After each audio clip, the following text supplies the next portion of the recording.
Eye contact is not engagement. All right. So this happens with humans.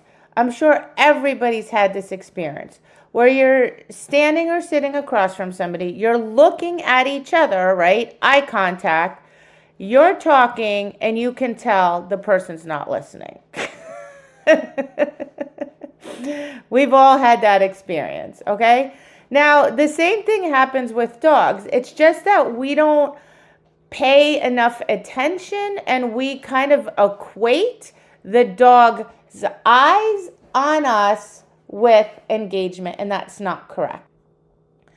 When we are competing with the environment, the only thing we have in our corner is a reinforcer, which is food, toy, praise, personal play, right? So in order to succeed, the value of the reinforcer has to outweigh the value of the environment I'm in, right? Which means before I can even expect my dog to, pick me, I have to create value for myself, and I have to create value for the reinforcer or reinforcers that I'm going to use, which means when I give my dog reinforcers, I must be part of the reward event. But I do that because I want to work that out with my dogs, right? I want them to stare at something, get that close to it, and learn that the access to that is me, okay?